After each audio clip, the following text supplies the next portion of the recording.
Good morning, Year 6, and welcome to actually our final reading session of the week, or our final session of reading. And tomorrow we're going to answer some questions we've read on the first chapter. So we're just going to finish off the chapter today. Make sure you're following and reading along. And if we're reading really well, making sure we are following, then you're going to find the questions we have to answer tomorrow really easily. Remember, in the book, we've just got up to the dwarves have now all arrived at Bilbo's house, and they're just about to sing a song because they've got all those instruments ready. Far over the misty mountains cold, to dungeons deep and caverns old, we must away ere break of day, to seek the pale enchanted gold. The dwarves of yore made mighty spells, while hammers fell like ringing bells, in places deep where dark things sleep, in hollow halls beneath the fells. For ancient king and elvish lord, there many a gleaming golden hoard, they shaped and wrought and light they caught, to hide in gems on hilt of sword. On silver necklaces they strung, the flowering stars on crowns they hung, the dragon fire in twisted wire, they meshed the light of moon and sun.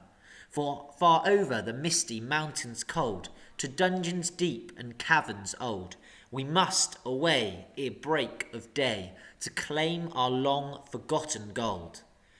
Goblets they carved them there for themselves, and harps of gold where no man delves.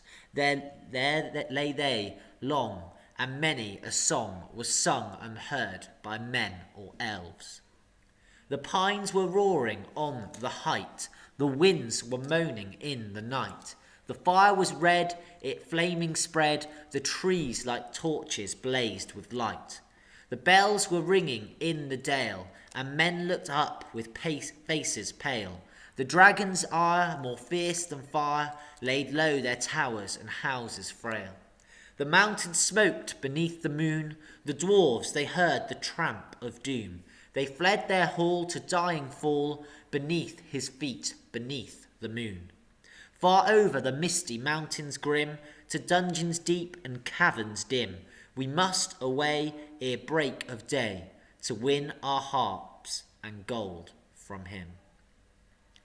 As they sang, the hobbit felt the love of the beautiful things made by hands, and by cunning and by magic moving through him, a fierce and jealous love, the desire of the hearts of dwarves. Then something Tookish woke up inside him, and he wished to go and see the great mountains, and hear the pine trees and the waterfalls, and explore the caves, and wear a sword instead of a walking stick. He looked out of the window.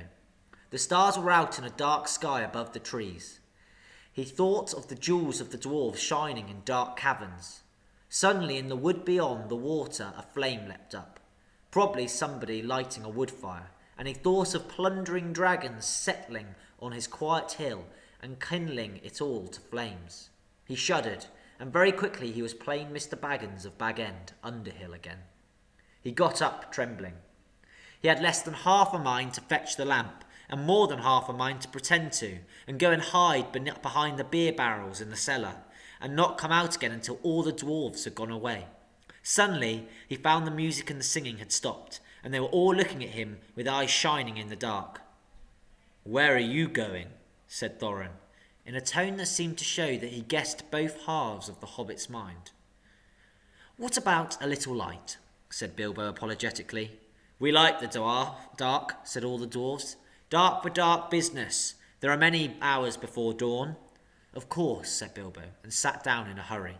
He missed the stool and sat in the fender, knocking over the poker and shovel with a crash. "Hush!" said Gandalf. "Let Thorin speak." And this is how Thorin began. "Gandalf, dwarves, and Mr. Baggins, we are met together in the house of our friend and fellow conspirator, this most excellent and audacious hobbit. May the hair on his toes never fall out.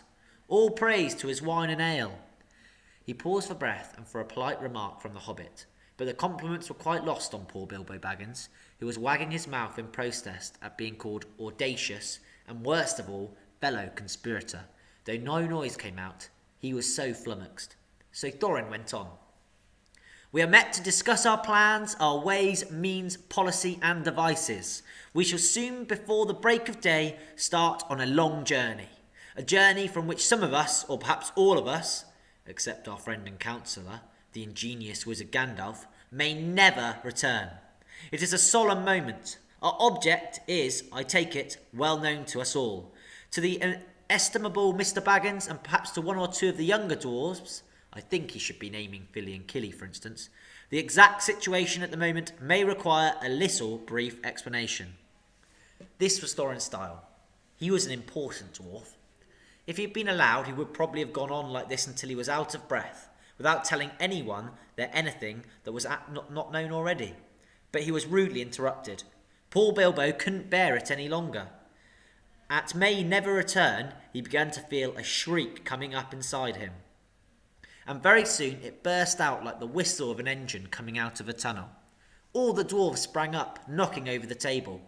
Gandalf struck a blue light at the end of his magic staff, and in its firework glare the poor little hobbit could be seen kneeling on the hearthrug, shaking like a jelly that was melting. Then he fell flat on the floor and kept on calling out, struck by lightning, over and over again, and that was all they could get out of him for a long time. So they took him and laid him out of the way on the drawing-room sofa with a drink at his elbow, and they went back to their dark business. Excitable little fellow, said Gandalf as they sat down again. Gets funny queer fits, but is one of the best, as fierce as a dragon in a pinch. If you have ever seen a dragon in a pinch, you will realise that this was only poetical exaggeration applied to any hobbit. Even to old Took's great-granduncle Bullroarer, who was so huge, for a hobbit, that he could ride a horse. He charged the ranks of the goblins of Mount Graham in the Battle of the Green Fields and knocked their king, Golfimble's head clean off with a wooden club. It sailed 100 yards through the air and went down a rabbit hole, and in this way the battle was won and the game of golf invented at the same moment. In the meanwhile, however, Bullroarer's gentler descendant was reviving in the drawing-room. After a while, and a drink, he crept nervously to the door of the parlour. This is what he heard Gloin speaking. Ha! Or some sort or less like that. Will he do you think? It's all very well for Gandalf to talk about this hobbit being fierce, but one shriek like that in a moment of excitement would be enough to wake the dragon and all his relatives, and kill the lot of us. I think it sounded more like fright than excitement. In fact, if I had not been for the sign on the door, I should have been sure we had come to the wrong house. Soon as I clapped eyes on the little fellow bobbing and puffing on the map, I had my doubts. He looks more like a grocer than a burglar. Then Mr. Baggins turned the handle and went in. The Took side had won. He suddenly felt he would go without bed and breakfast to be thought fierce. As for little fellow bobbing on the mat, it almost made him really fierce. Many a time afterwards, the Baggins part regretted what he did now, and he said to himself, Bilbo, you were a fool. You walked right in, and you put your foot in it. Pardon me, he said. If I've overheard words that you were saying, I don't pretend to understand what you are talking about, or your reference to burglars, but I think I'm right in believing, this is what he called being on his dignity, that you should think I'm no good. I'll show you.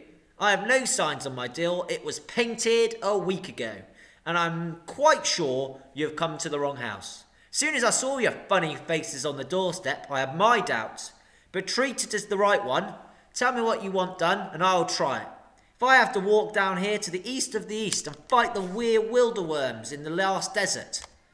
I had a great-great-great-granduncle once, Bullroarer Took, and... Yes, but that was long ago, said Gloin. I was talking about you, and I assure you that there is a mark on this door. The usual one in the trade, or used to be. Burglar wants a good job, plenty of excitement, and a reasonable reward. That's how it usually reads.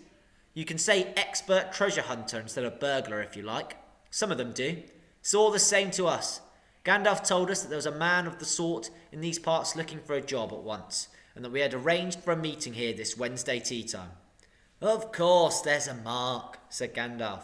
Put it there for myself, for very good reasons. You asked me to find the 14th man of your expedition, and I chose Mr. Baggins. Just let anyone say I chose the wrong man or the wrong house, and you can stop at 13 and have all the bad luck you like, or go back to digging coal. He scowled angrily at Gloin, and the dwarf huddled back in his chair. And when Bilbo tried to open his mouth to ask a question, he turned and frowned at him and stuck out his bushy eyebrows, till Bilbo shut his mouth tight with a snap. "That's right," said Gandalf.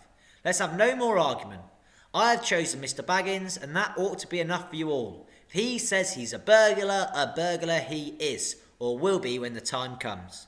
There is a lot more to him than you guess, and a deal more than he has any idea of himself. You may all live to thank me yet. Now, Bilbo, my boy, fetch the lamp and let's have light on this." On the table, in the light of a big lamp with a red shade, he spread out a piece of parchment, rather like a map.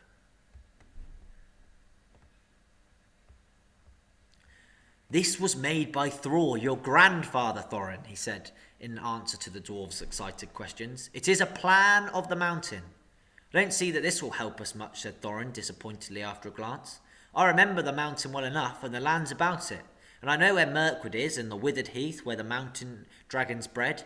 There is a dragon mark in red on the mountain," said Balin, but it will be easy enough to find him without that, if ever we arrive there." "There is one point that you haven't yet noticed," said the wizard, "and that is the secret entrance. You see that rune on the west side, and the hand pointing to it from the other runes? That marks a hidden passage to the lower halls. Look at the map at the beginning of this book, and you will see there the runes." "It may have been secret once," said Thorin, "but how do we know that it is secret any longer? Old Smaug has lived there long enough now to find out anything there is to know about those caves.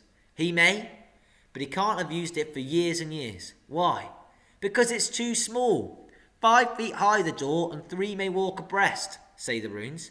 But Smaug could not creep into a hole that size, not even when he was young dragon. Certainly not after devouring so many of the dwarves and men of Dale." "It seems a great big hole," squeaked Bilbo, who had no experience of dragons and only of hobbit holes. He was getting excited and interested again, so that he forgot to keep his mouth shut. He loved maps, and in his hall there hung a large one of the country round, with all his favourite walks marked on it in red ink. How could such a large door be kept secret from everybody outside, apart from the dragon? He asked. He was only a little hobbit, you must remember.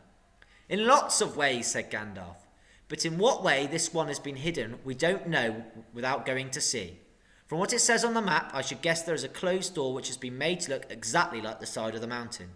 That is the usual dwarf's method. I think that's right, isn't it?" "Quite right," said Thorin. "Also," went on Gandalf, "I forgot to mention that this map went a key, a small and curious key. Here it is," he said, and handed to Thorin a key with a long barrel and intricate wards made of silver. "Keep it safe."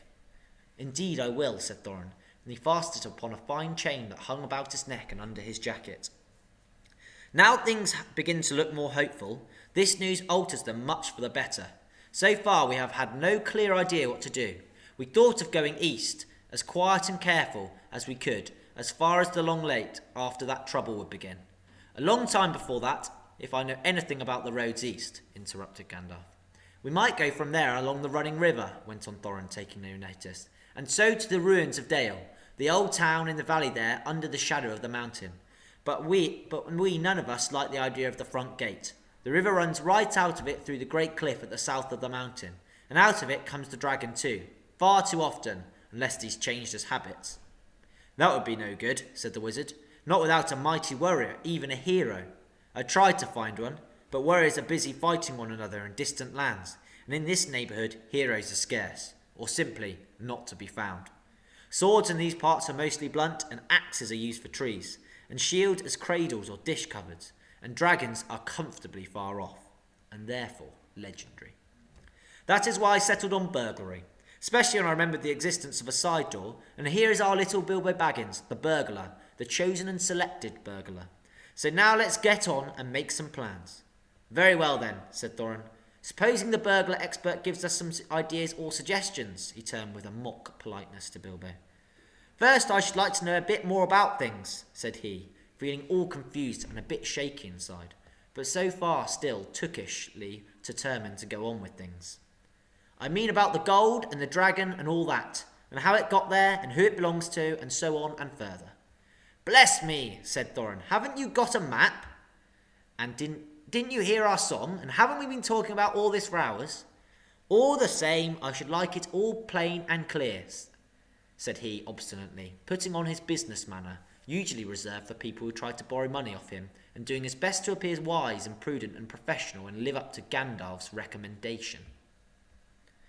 And okay, we are going to stop there today after recommendation, and actually I think we're going to do a very short piece of reading tomorrow, because there's 4 pages left to finish off our first chapter.